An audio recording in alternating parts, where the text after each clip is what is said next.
Igreja, esse é o momento em que a gente vai fazer a leitura da palavra. É um momento de crescimento, é um momento de aprendizado. Nós vamos fazer a leitura bíblica de pé, por favor. A leitura que consta é no livro de Neemias, capítulo 10, versículo de 1 a 39. Abra a sua Bíblia, o seu tablet, seu telefone. Na Bíblia comemorativa, fica na página 452 do Antigo Testamento. Mas nós faremos de outra forma. Gostaria da atenção da igreja, um breve anúncio. Eu lerei o versículo 38 do capítulo 9, lerei o capítulo 1 e lerei o capítulo 28. A partir do versículo, desculpem, lerei o versículo 38, o versículo 1, o versículo 28, e a partir daí os irmãos acompanham, ok? Lerei o capítulo 38, o versículo 38, o versículo 1, o versículo 28. Nós saltaremos do versículo 2 ao 27, não serão lidos. A aliança do povo sobre guardar a lei. Por causa de tudo isso, estabelecemos aliança fiel e o escrevemos, e selaram-na os nossos príncipes, os nossos levitas e os nossos sacerdotes. Os que selaram foram Neemias, o governador, filho de Alaquias, e Zedequias. Versículo 28. O resto do povo, os sacerdotes, os levitas, os porteiros, os cantores, os servidores do templo e todos os que tinham separado dos povos de outras terras para a lei de Deus, suas mulheres, seus filhos, suas filhas e todos os que tinham saber e entendimento, firmemente aderiram a seus irmãos, seus nobres, numa imprecação e num juramento, que andariam na lei do meu Deus, intermédio de Moisés, servo de Deus, e que guardariam, cumpririam todos os mandamentos do Senhor, nosso Deus, os seus juízos e os seus estatutos, de que não dariam as suas filhas aos povos da terra, nem tomariam as filhas deles para os seus filhos, trazendo os povos da terra no dia do sábado,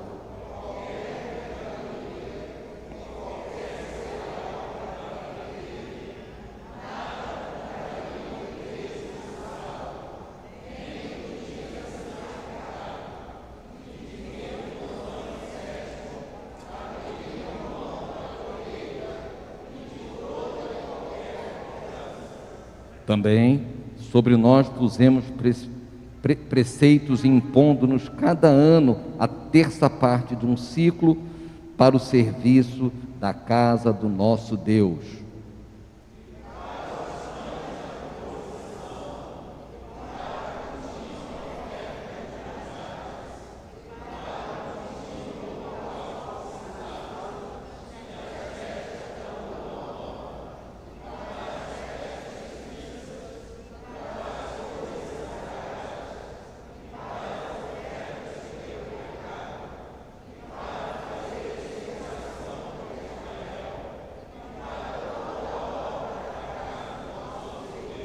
Nós, os sacerdotes, os levitas e o povo, deitamos sortes acerca da oferta da lenha que havia de trazer à casa do nosso Deus, segundo as nossas famílias, a tempos determinados, de ano em ano, para se queimar sobre o altar do Senhor nosso Deus, como está escrito na lei.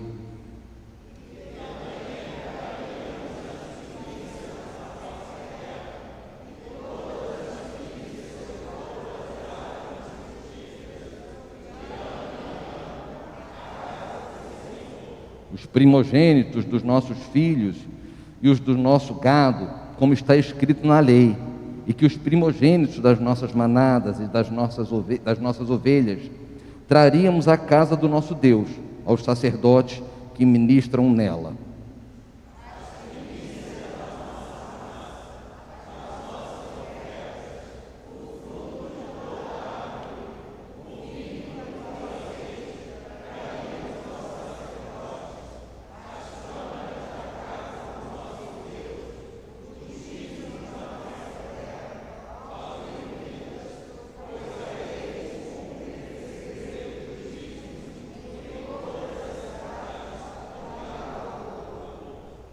O sacerdote, filho de Arão, estaria com os levitas quando estes recebessem os dízimos, e os levitas trariam os dízimos dos dízimos à casa do nosso Deus, às câmaras da casa do tesouro.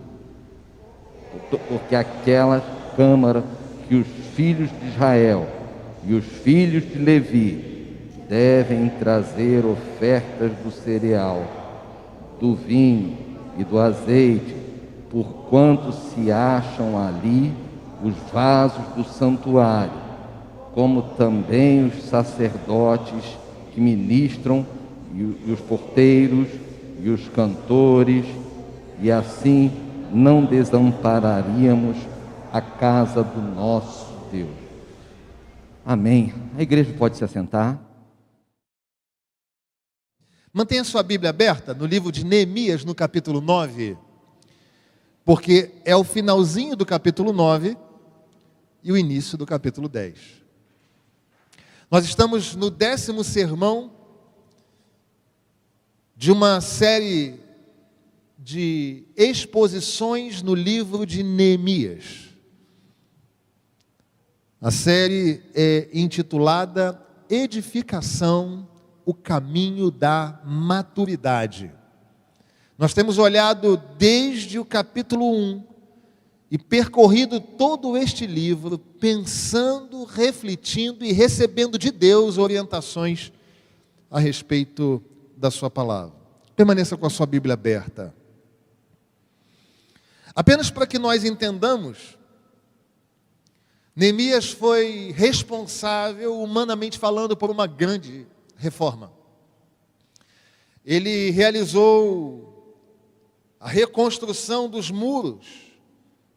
Ele levantou as portas, obviamente acompanhado do povo, liderando o povo. E esta foi a primeira reforma, mas houve uma segunda. Uma reforma do caráter do povo, no que diz respeito à vida espiritual. E esta reforma espiritual começou então com a exposição da Bíblia. Esdras leu a Bíblia, explicou a Bíblia. E o povo então foi reformado em sua espiritualidade. Nós vimos no sermão de domingo passado que esta exposição da Bíblia gera quebrantamento, coloca o povo no caminho da adoração e continua e permanece transformando a vida de cada um dos filhos do Senhor. E hoje nós seguimos, e é interessante que esta exposição da palavra, que gera quebrantamento, adoração e permanente transformação, agora no capítulo 9, no seu último versículo, e no capítulo 10, nós vemos o povo assumindo diante de Deus um compromisso. Neemias capítulo 10, de forma específica, é uma palavra, é a palavra de compromisso do povo diante de Deus. As normas agora, aquilo que seria seguido, aquilo que seria abraçado pelo povo, aquilo que era agora diretriz para o caminhar do povo, estava escrito diante dos olhos de cada um. Estava acordado com o próprio Deus.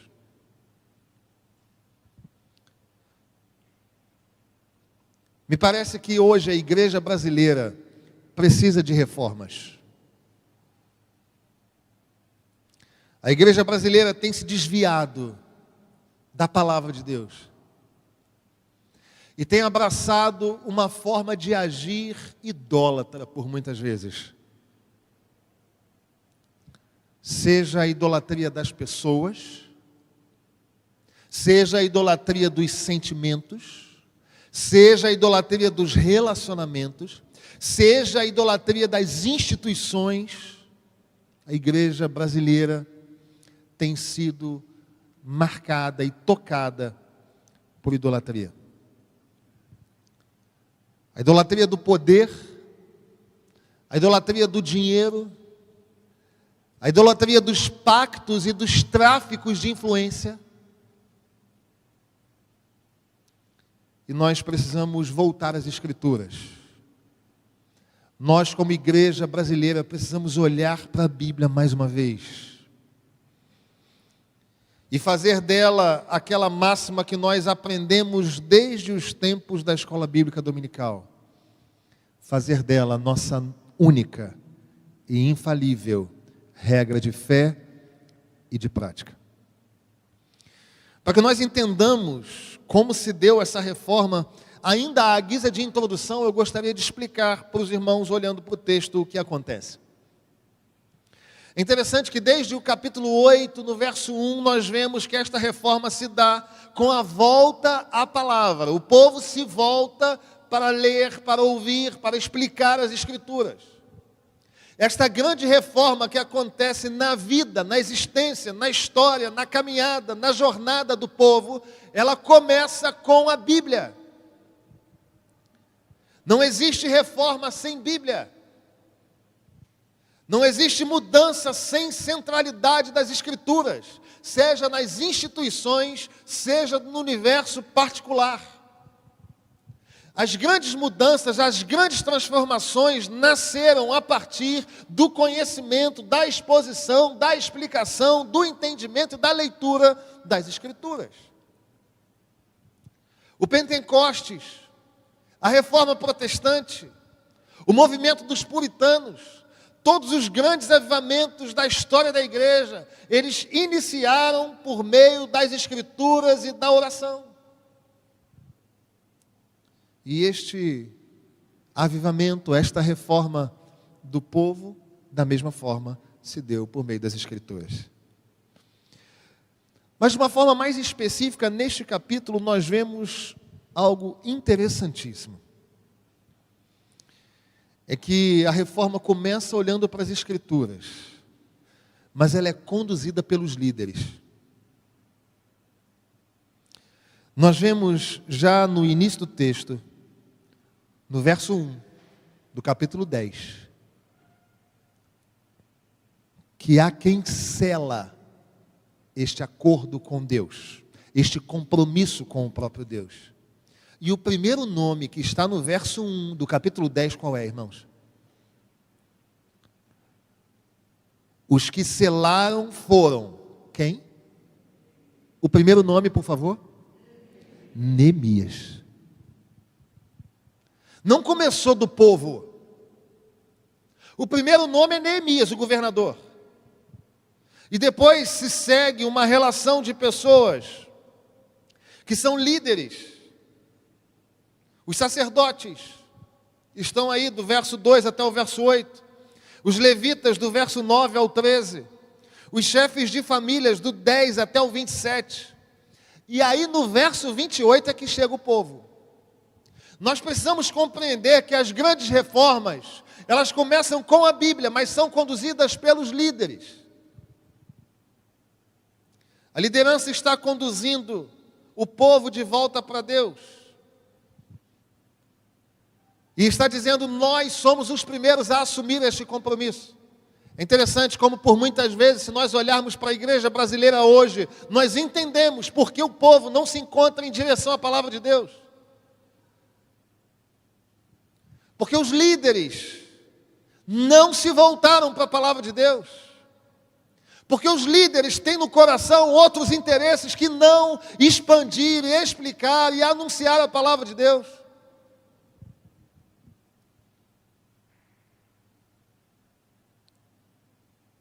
Existem líderes com interesses outros, totalmente outros.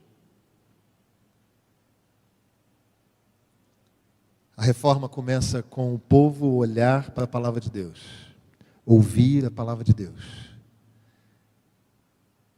E os líderes conduzem isso, mostrando para o povo, os primeiros a assumirem este compromisso com Deus somos nós.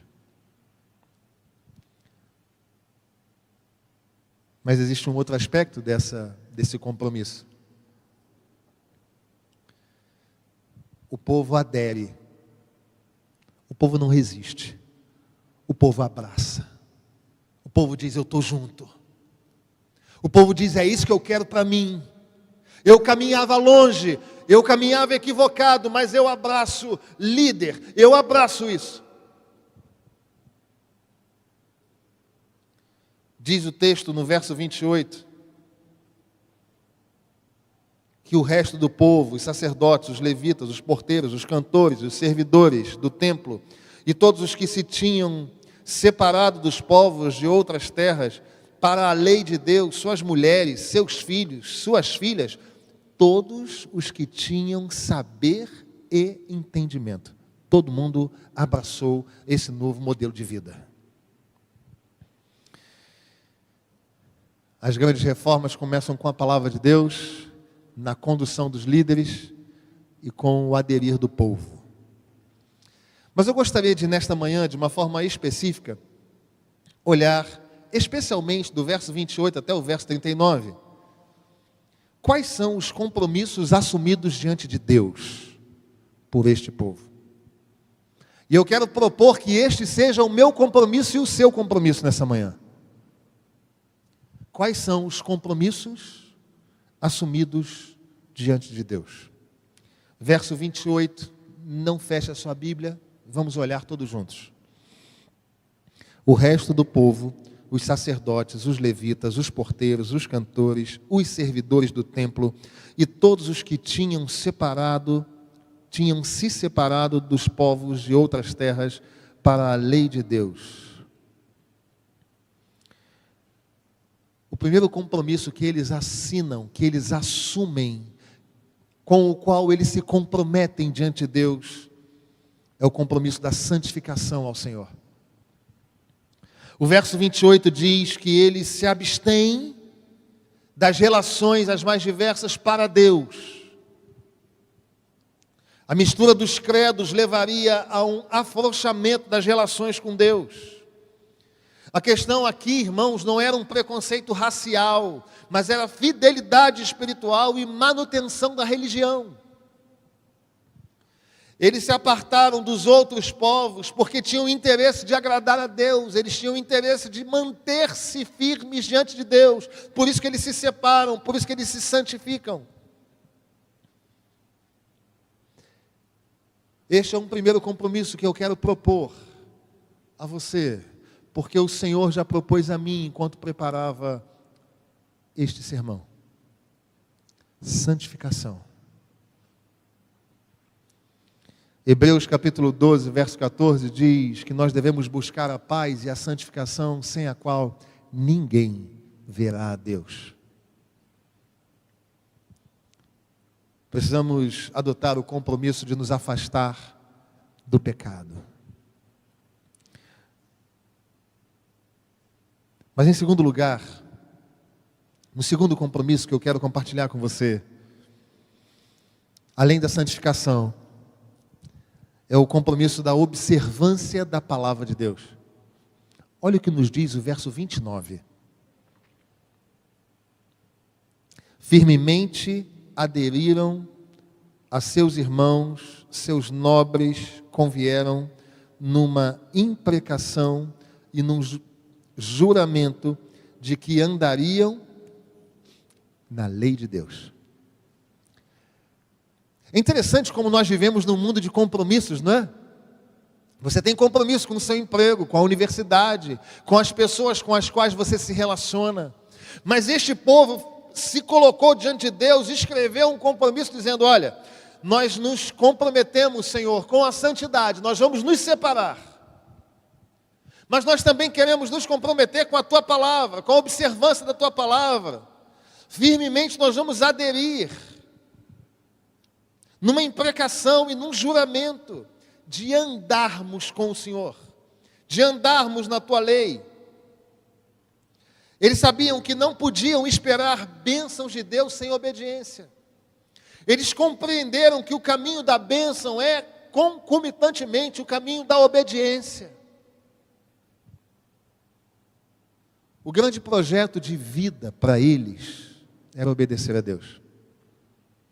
O grande compromisso que eles assumiram é: Senhor, eu vou ler a tua lei e vou andar nela. Eles já tinham ouvido a palavra. Eles já tinham se alimentado da palavra. Esdras já havia explicado a palavra, só que agora eles falam para Deus: Senhor, aquilo que nós ouvimos, nós queremos nos comprometer a fazer disto uma prática diária. Talvez você me diga: pastor, sou membro desta igreja há longos anos. E há longos anos eu ouço a palavra. E a própria Bíblia nos desafia: tornai-vos, pois, praticantes da palavra, e não somente ouvintes, enganando-vos a vós mesmos. Eles se comprometem para além de ouvir, eles se comprometem a observar, a viver nela. Mas o texto segue, e o verso 30 fala de um assunto que nós, como pastor da igreja, devemos orientar as nossas ovelhas. O primeiro compromisso que eles assumem diante de Deus é o da santificação. O segundo compromisso é da observância da palavra de Deus. Mas o terceiro compromisso é a proibição do casamento misto. O verso 30 diz o seguinte: nós temos um compromisso. Qual é o compromisso? Verso 30, de que não dariam as suas filhas aos povos da terra, nem tomariam as filhas deles para os seus filhos. O princípio espiritual aqui, irmãos, é o da lealdade a Deus. O princípio espiritual estabelecido é que eu quero agradar a Deus antes de agradar o meu próprio coração. Essas uniões mistas com estrangeiros neste contexto eram condenadas pela lei, a menos que o estrangeiro se convertesse. Nós olhamos para o livro de Ruth e constatamos isto. Deve haver casamento com um estrangeiro, desde que ele se converta. Esta é uma observação que nós devemos trazer à tona no século 21, amados.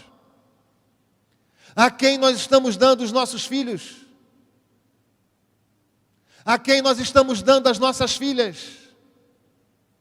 Jovens, meus filhos do coração, procurem homens e mulheres servos de Deus para casar-se. Pastor, mas eu me casei. E o meu marido, a minha esposa não são convertidos. Edifique o seu marido e a sua esposa no convívio, conforme diz a palavra. Clame dioturnamente por ele. Clame dioturnamente por ela. O casamento misto sempre foi uma questão séria na Bíblia, irmãos. E nós obedecemos a palavra de Deus. E por muitas vezes pulamos assuntos que não nos dão tanta simpatia. O dilúvio foi provocado quando os filhos de Deus se casaram com as filhas dos homens. Lembram disso? Mais tarde, no livro do Êxodo, quando o povo de Israel entrou na terra prometida, o casamento misto foi uma das causas da apostasia espiritual da nação. E isso desagou no cativeiro babilônico. Não sem motivo, na segunda epístola de Paulo aos Coríntios, no capítulo 6, no verso 14, as igrejas do primeiro século também passaram por isso, e o apóstolo Paulo teve que se posicionar.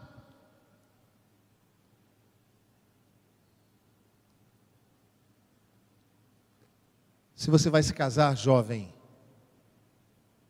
se você está sonhando com um casamento adolescente, a primeira pergunta que você deve fazer ao seu coração é: a pessoa com quem eu vou me casar já nasceu de novo? Existem outras também muito importantes. Essa pessoa tem caráter aprovado. Essa pessoa possui valores familiares sólidos. Ela respeita os seus pais. Os meus pais aprovam. Estas todas são muito importantes, mas a primeira delas é a pessoa por quem eu estou apaixonado já nasceu de novo. O terceiro compromisso é com a manutenção da pureza da fé.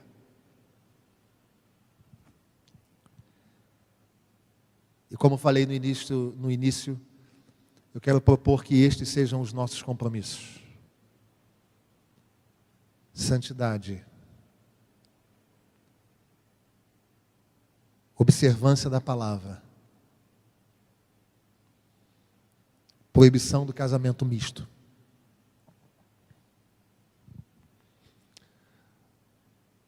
O verso 31 traz mais um compromisso do povo, que é a observância do dia do Senhor.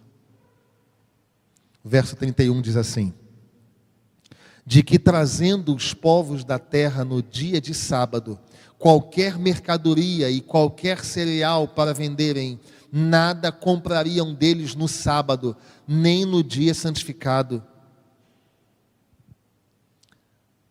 Um outro compromisso que eles assumem diante de Deus é de guardar o dia do Senhor. O princípio espiritual tratado aqui é acerca da gestão do tempo. É acerca do perigo com a ganância. Eles assumem com Deus dizendo o seguinte: Senhor, nós não vamos comercializar, nós não vamos lucrar no dia que é santificado ao Senhor. Nós não precisamos lucrar neste dia, porque quem abençoa a nossa vida é o próprio Deus. Este é o compromisso deles com o Senhor. E muitos cristãos do século 21 transgridem a essa boa norma, comprando, vendendo, negociando no domingo, para obtenção de lucro. Nós precisamos lembrar que o sábado é um memorial da criação. E para nós, o domingo é um memorial da ressurreição. Por isso nós guardamos o domingo.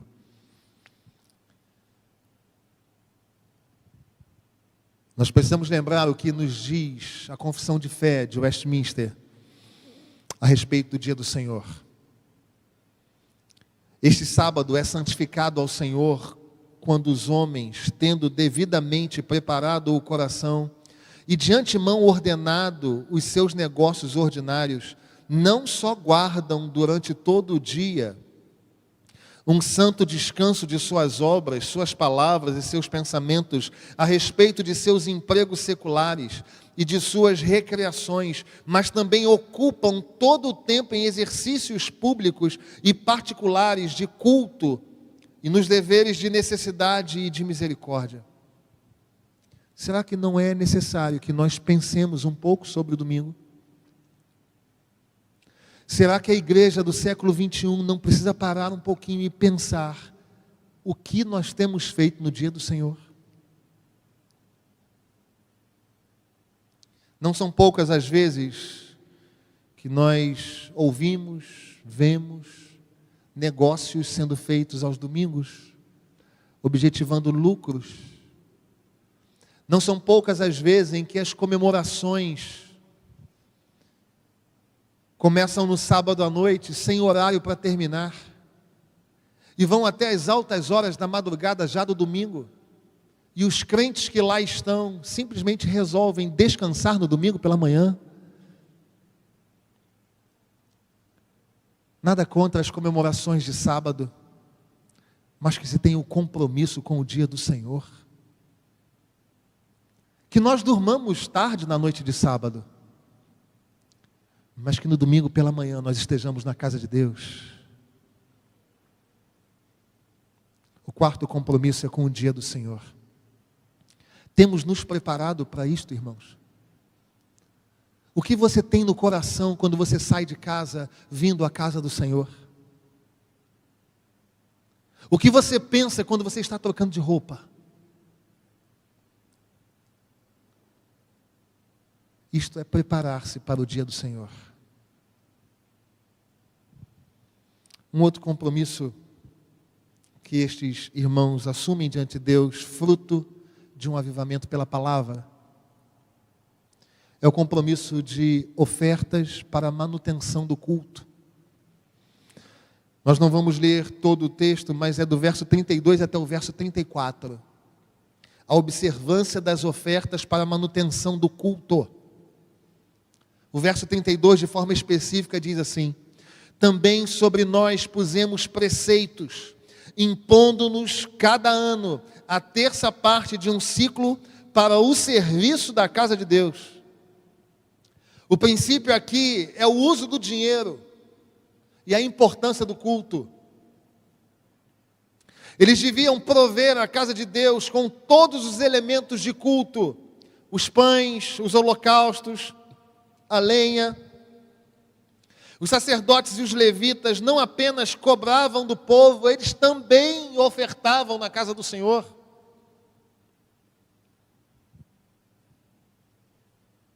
Era uma obrigação para cada um. Sustentar a casa de Deus era uma obrigação de todos quantos foram alcançados por esse avivamento. Desde os sacerdotes, levitas, até o povo, todos. Nós vemos hoje uma tendência preocupante, escute isso, na igreja brasileira. E a tendência preocupante é o estímulo a que o pastor viva com trabalhos seculares. Isso é preocupante. Quando nós entendemos que é natural, que é saudável, que é salutar, que o pastor divida o seu tempo com uma jornada de trabalho no universo secular. O apóstolo Paulo vai dizer em 1 Coríntios capítulo 9, verso 14, que aqueles que pregam o Evangelho devem viver do Evangelho. Na primeira epístola de Paulo aos Coríntios, no mesmo capítulo 9, no verso 11, ele diz ainda que aqueles que semeiam as coisas espirituais podem recolher bens materiais daqueles para quem ministram.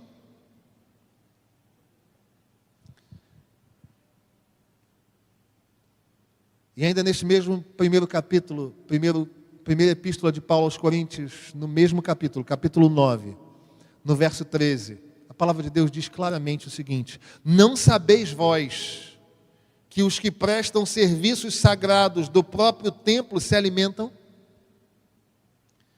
E quem serve o altar, do altar tira o seu sustento?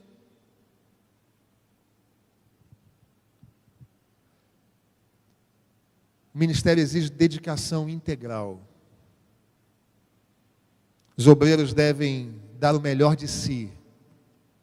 E a igreja deve sustentá-lo, sim. Nós louvamos a Deus porque este não é um problema para a Catedral Presbiteriana do Rio de Janeiro.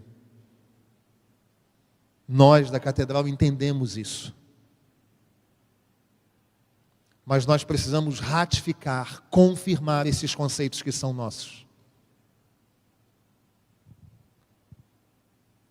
Nós precisamos cuidar dos pastores da igreja. Amar os pastores. Zelar por eles.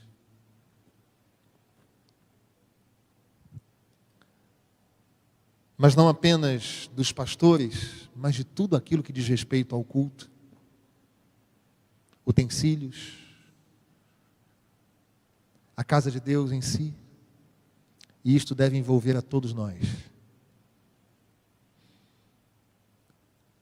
Mas o texto não fala apenas da oferta. O texto fala do dízimo. O texto fala da primícia. Versos do 35 ao 39. Todos quantos são tocados pelo avivamento da palavra, inevitavelmente buscam santificação. Assumem o compromisso de observar a palavra. Assumem o compromisso de não se casarem de forma mista. Assumem o compromisso de observar o dia do Senhor. assumem o compromisso de serem ofertantes para a manutenção da obra e assumem o compromisso de serem dizimistas, de entregarem a Deus as primícias.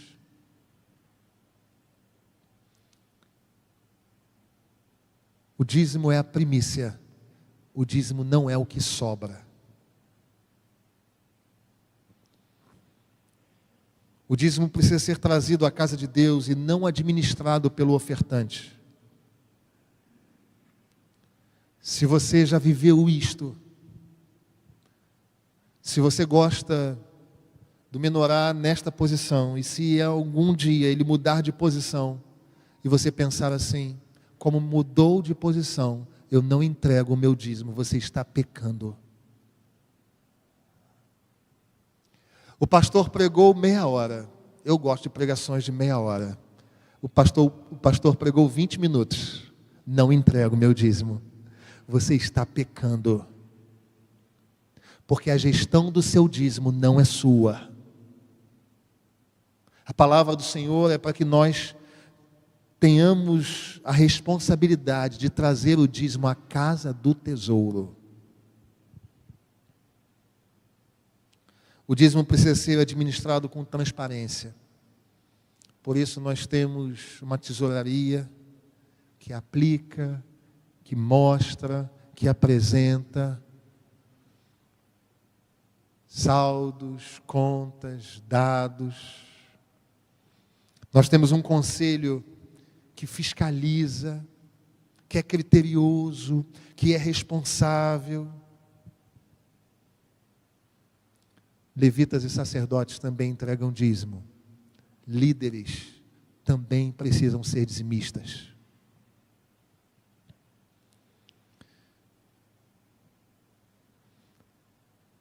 Os crentes, biblicamente, entendem que precisam ser dizimistas. E esta não é uma responsabilidade de alguns. Esta é uma responsabilidade de todo o povo. Entregar o dízimo é um ato de fé, é um ato de adoração, é um ato de gratidão. E foram estes os compromissos que estes irmãos do passado assumiram diante de Deus: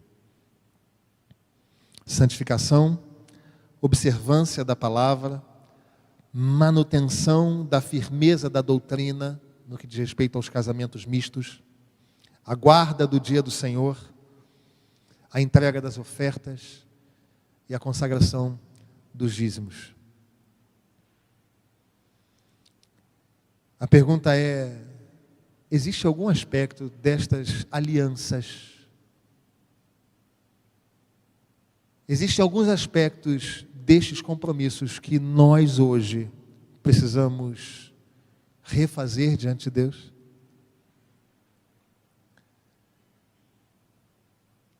Este povo ouviu a palavra, foi avivado, passou por uma reforma física e espiritual. Mas chegou o momento de assumir um compromisso com Deus. E a nossa palavra ao seu coração é que esses compromissos sejam assumidos por mim e por você. Santidade, observância da palavra, casamento na fé, guarda do dia do Senhor, coração generoso com dízimos e ofertas.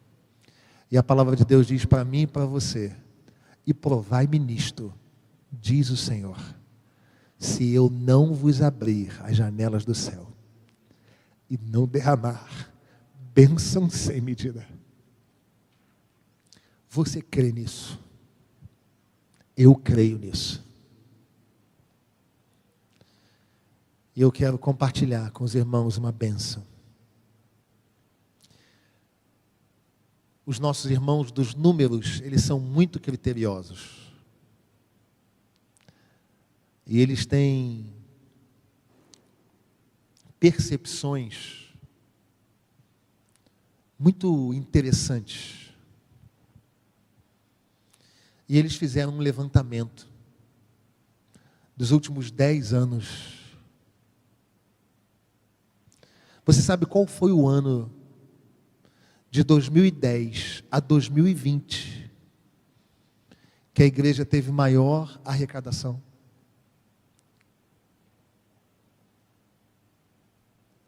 Foi o ano de 2020. Mas você sabe por que isso aconteceu? Porque o Senhor sabia que nós estávamos precisando, porque era tempo de pandemia. E nós precisávamos cuidar de diversas, de dezenas, de centenas de igrejas do Brasil. Provai-me nisto, diz o Senhor, se eu não vos abrir as janelas dos céus e não derramar bênção sem medida. Ser dizimista e ser ofertante é um privilégio. Nós não temos medo de falar de dízimo, porque nós entendemos dízimo biblicamente.